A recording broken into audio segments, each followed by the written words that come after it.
You've heard of the golden horn of plenty, traditional symbol of prosperity and of good things bestowed upon mankind. Well, these are the wheels which carry the horn of plenty.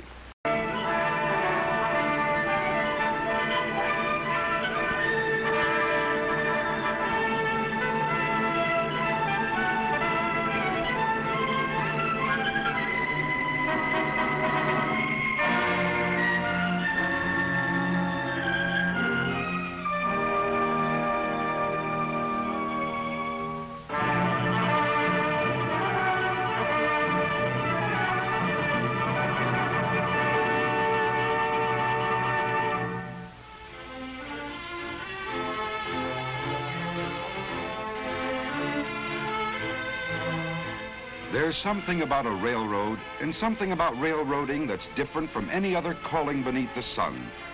Something inside a man, in the way he thinks about his job, and the pride he feels in his own performance. It rides the motor car across a stretch of open track with a band of men on their way to work. It stands beside them in the silent desert, where the only sound is the sound of their tools and their voices. It walks with the man who works alone, marches with thousands who work together.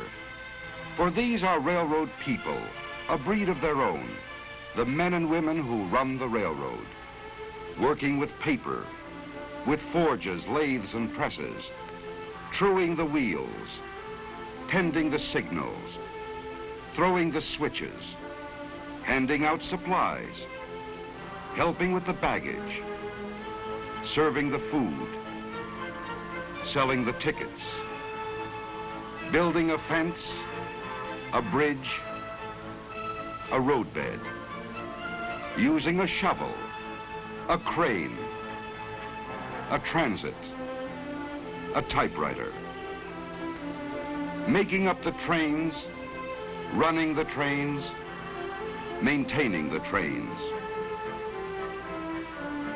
This is my railroad. 100,000 men and women working together to serve one purpose, to keep a railroad running.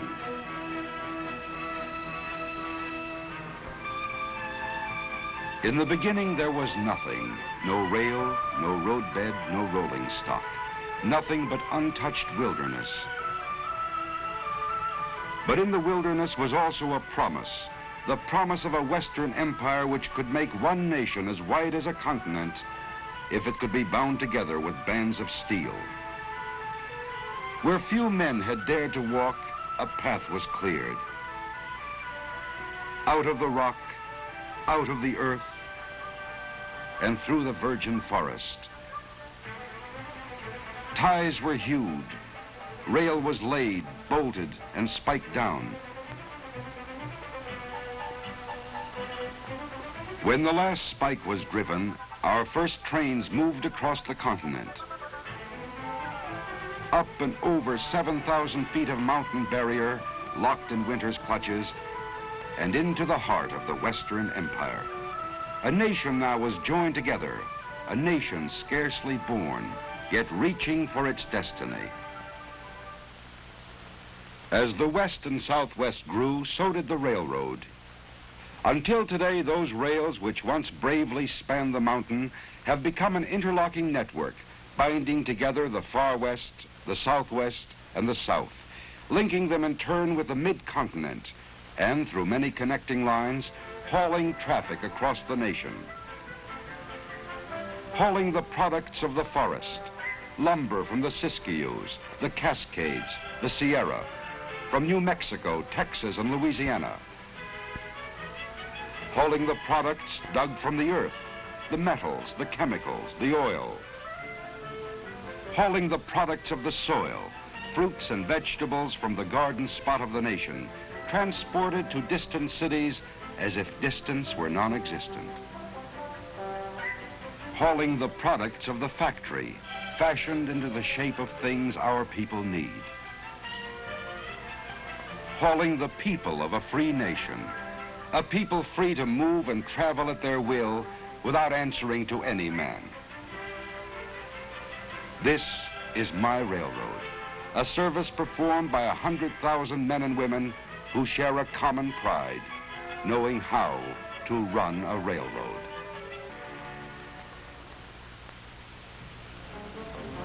Well, railroading's quite a job, and it seems to be getting bigger all the time. All along our lines, we keep getting more people. Don't ask me where they come from, but they keep right on coming. And behind those people, we keep getting more business and industry. Each day in the last 25 years, a new industry large enough to need a rail connection has sprung up along our lines. Since the end of World War II, that rate has doubled, 2 new industries a day, turning out goods that have to be delivered to somebody, somewhere, all over the country. So it's no wonder we can't ever say a railroad's really built. We're always adding to it and always rebuilding it. For instance, as traffic increases, we keep laying bigger and heavier rail to carry the heavier loads. Replacing rail isn't a complicated job till you remember you can't hold up traffic. Our boys work it out, though. The fellows down the line pass the word along when a train's coming. We make a temporary joint, move our equipment out of the way, and the train goes right on through. It's work, and the train has to slow down a little, but traffic keeps on moving. The speed at which we can run our trains depends only partly on the power of the locomotive. It depends even more on the weight of the rail and the curves and gradients of the track. We always try for a straight and level line. But the contours aren't always made to order. We have to fit our railroad to the contours. So when we have to build a curve, we try to make it as gentle as we can. On one stretch of track, the Tehachapi Loop, it wasn't quite so easy. We had to swing our curve all the way around, so one end of the train actually passes over the other. We have to carry passengers and freight even when there's a mountain where we want a canyon, or a canyon where we want a mountain. So we move the earth around, that's all. Cut it away from one place and fill it in another. Cut and fill. That's the basic pattern. Where a cut would be too deep, we drive a tunnel through. Where a fill would be too great, we build a trestle or viaduct to carry our trains on stilts. In order to cut across the Great Salt Lake, we had to build a trestle 12 miles long. We put a roadbed right across the water. And we engineer our bridges. Sometimes we build a small one. Sometimes we build a high one, like the Pecos River Bridge in Texas. There are more than 10,000 bridges, viaducts, and trestles on our lines. It's a lot of work to build a railroad. And the work is never done. What you build, you have to maintain. Maintaining a railroad takes a lot of material. Our supply trains are always on the move, carrying that material to every point in the system. It takes a lot of equipment, and some of it very technical, like the rail detector car, which can see right inside the steel rails, looking for flaws no human eye could ever see. But mostly, maintaining a railroad takes a lot of men, and those men have to know their jobs. When the weather's fine and the sun is out, it isn't too difficult. But when the weather changes, the job gets a little more complicated.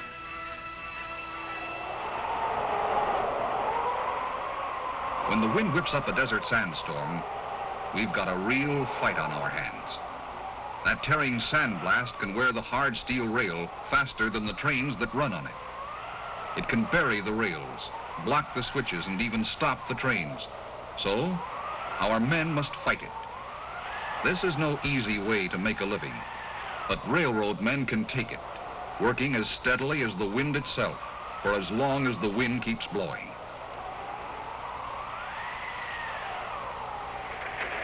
Like I say, it's quite a lot of work to run a railroad.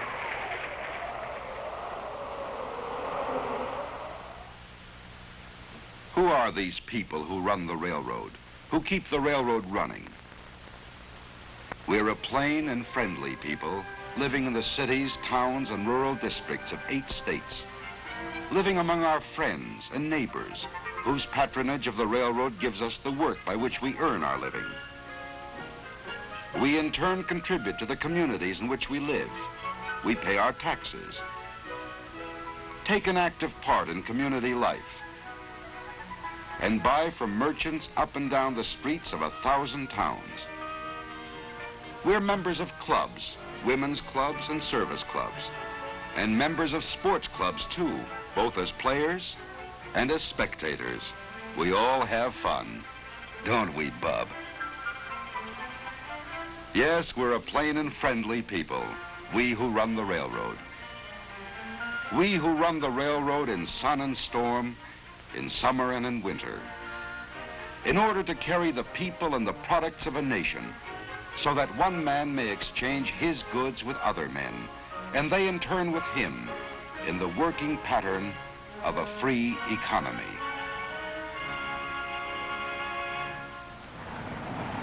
We haul a lot of stuff, all right, but getting it to the right place at the right time isn't just a matter of hooking a lot of cars together and running them over the line. Every train has to be made up according to a carefully worked out plan. So naturally, we think our end of the job in the railroad yards is an important part of railroading, because that's where the trains are put together. All along the line, cars come into these yards to be routed and rerouted to their destinations. In the yards, we sort them and shuffle the individual cars into new trains. Some will go north, others south or east or west. In the most modern yards, it works like this. The engineer of the switch engine pushes the cars up the slope of a man-made little hill we call the hump. When the yardman pulls the coupling pin, the car rolls by itself down an easy grade. To see that it doesn't roll too fast, the operator in the first tower sets a control. And down on the track, the wheels of the car get an electronic squeeze to slow it down. It's still a little too fast, so another control is set, and a second set of squeezers brings it down to proper speed. Now, the operator in the next tower takes over and sends it to the right track to join up with other cars slated for the same destination. It has to be handled just right. Maybe there's furniture in that car, or maybe a load of dishes. If it rolls down the hump too fast, it'll hit like a head-on collision. It's got to come in real easy, right to the coupler like a cushion. That's what you might call a push-button railroad, but it still takes a good man to run it, and a good team on the ground to back him up. Where one man's job ends, another man's takes over.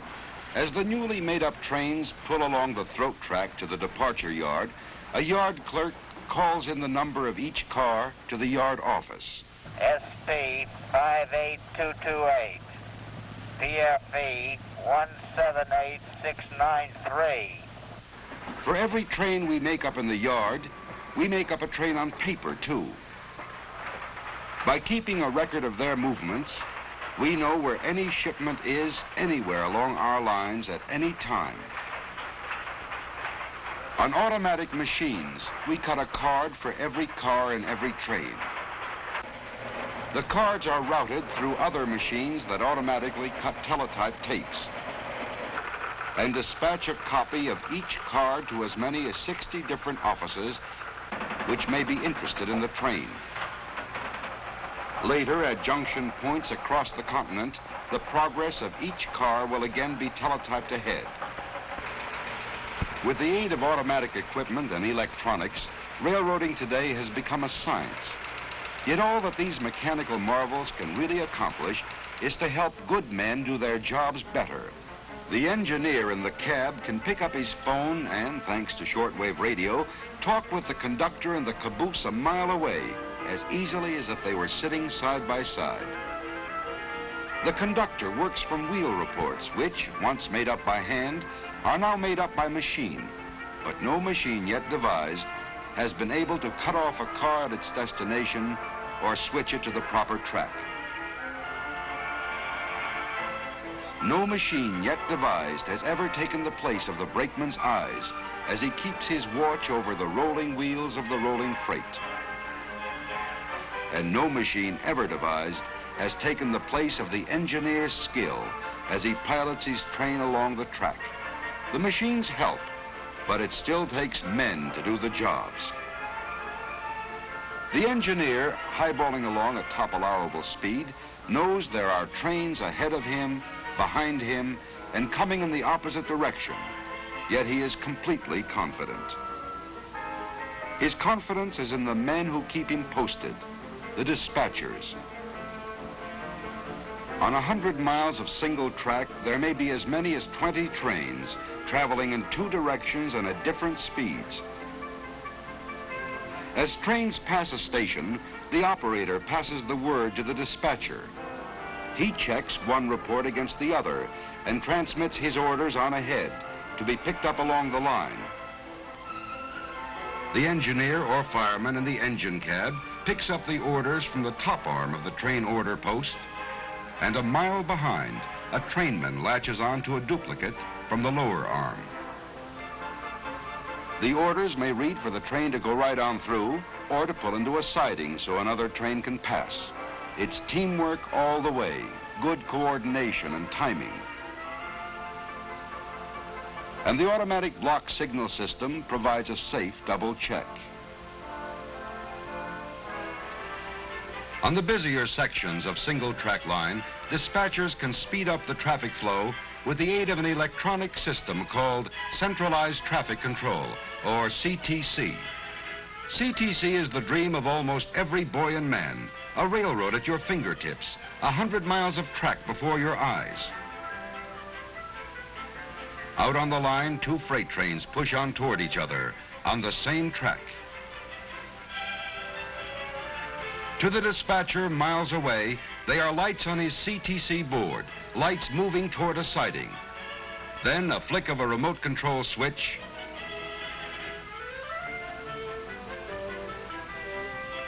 one freight takes the siding, the other train keeps right on rolling.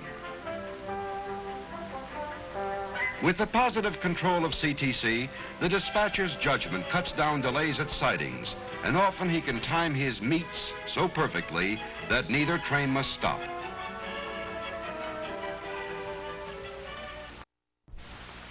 Yes, behind the men who run the trains are many men who help to keep them running. No man works alone, for each man's work depends on others' work. Others like the shopmen. The modern conception of maintenance is to locate trouble before it happens and then keep it from happening. Shopmen call it progressive maintenance. Every locomotive, steam or diesel, passenger or freight, is checked and serviced after every run. A laboratory man can take a tiny thimbleful of lubricating oil from a diesel and turn that oil into a truth serum, which reveals the personal secrets of the locomotive. Trouble foreseen is trouble stopped before it happens. What might have developed into a major overhaul becomes a routine minor repair to a delicate engine or a set of rugged wheels. Wheels wear out of true from the steady grind of steady use. Shopmen can true up the wheels without even taking them off the engine. It takes quite a machine to handle the job and quite a man to handle the machine. Give men with know-how the tools and machines, and there is no limit to the precision work they can turn out, from maintaining engines to rebuilding the cars those engines pull.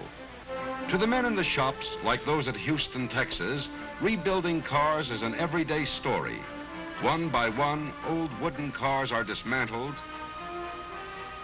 marched through the shop assembly line,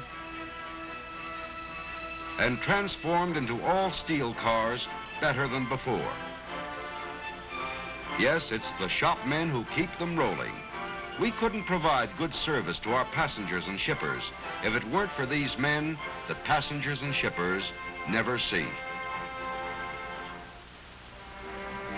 But a railroad has its front men too, the men in the stations, who are the railroad to those the railroad serves. In the smaller towns, one man alone must do the many jobs, the station agent. He advises passengers and sells the tickets, handles baggage and manages shipments, and looks after the needs of our customers and shippers. He knows more about the railroad than anyone else in town, and more about the town than anyone else on the railroad. He's the man who keeps the railroad humming and who keeps it human. In the larger cities, it takes many people to do the many jobs, but the human side is just the same. To the passenger, who knows only what he sees with his own two eyes, the railroad is the red cap, the man who prepares his ticket, or the clerk who checks his baggage. It is all the men and women with whom he deals, in stations or on the trains. To a passenger, the railroad is a ticket home or a ticket to adventure, to new scenes passing by the window or to places well remembered. The charm and romance of the South, the majestic sweep of the great Southwest,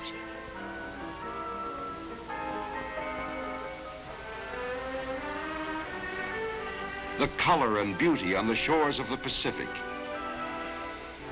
It is beauty in unexpected places, beauty that changes with the seasons. Spring is the gentle season, as fragile as the blossom on the branch. Spring brings the poppy to the coastland, the yucca to the hills. Along Louisiana bayous, soft colors light the water hyacinth. The year turns and the summer sun lies hot upon the land.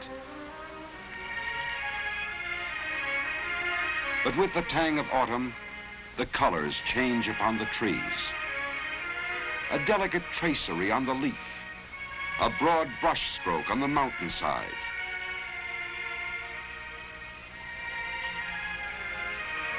The season of the burning bush gives way to the season of the silver mantle. Winter brings the silent snow, the muffled brook, the bough beneath its crystal burden. The cloak lies heavy on the land, the soft white snow that sparkles in the sunlight and turns the mountain into a fairyland of white. The soft white snow which drives before the wind until it becomes deep enough to bury poles along our lines. Snow that can block our switches, tear down our wires, and challenge the progress of our trains. In the Sierra, the Cascades, the Siskiyous, hundreds of miles of mountain railroad must be kept open. The trains must go through.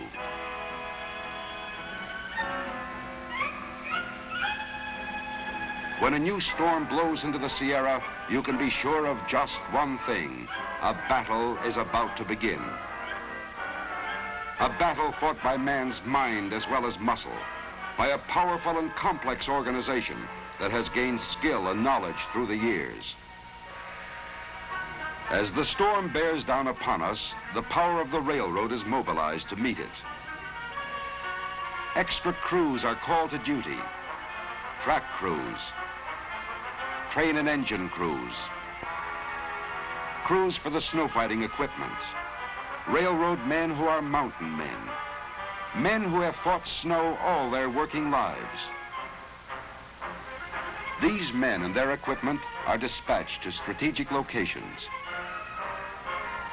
At their battle stations, they watch and wait, knowing the call will come, and that when it does, all our efforts will be bent in one direction, to keep the trains moving. Calling Rotary 7205. Snow is piling up at milepost 193. Men and machine move in against the storm. The line must be kept open. Gold Run to Dutch Flat, Blue Canyon to Emigrant Gap, Cisco to Norden to Donner Summit and down the other side. The line must be kept open. Dispatchers work to keep the flow of traffic moving through the mounting fury of the storm. Trains west, trains east, rotaries in both directions. Always on the railroad when the chips are down, the man with the shovel gets to work. Switches must be kept clear. They must be kept from freezing. The trains must keep moving.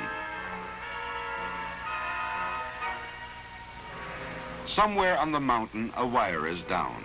A slender wire that holds the battle line together. We fall back on our radio, but we need that wire.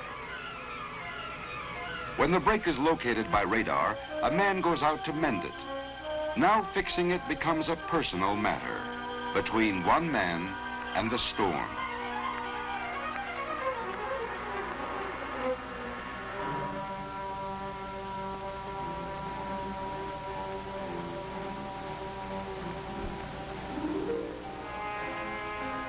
The fight goes on.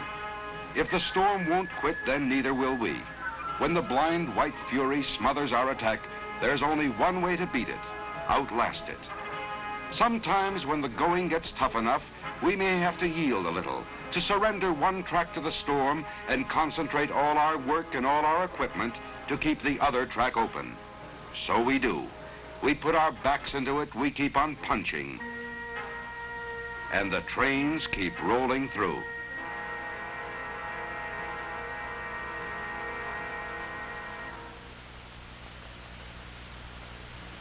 At last, the clouds begin to break. The wind dies, the storm has spent its anger. The snow once more is a white and silent sea, gleaming in the sun. The battle is over, but not the work. Our buried wires must be dug free to safeguard communications if another onslaught comes. On the open lines of track, fast-moving flangers clear the snow from between the rails. But on the second track, where the storm closed us in and we made a temporary surrender, the big rotaries still have a job to do.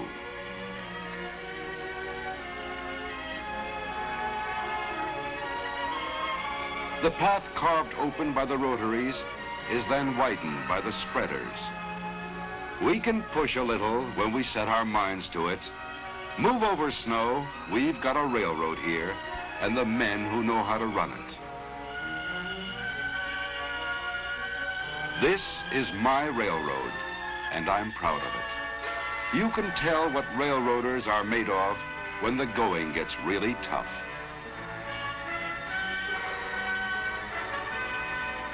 Yes, there's something about a railroad and something about the railroaders who keep it running.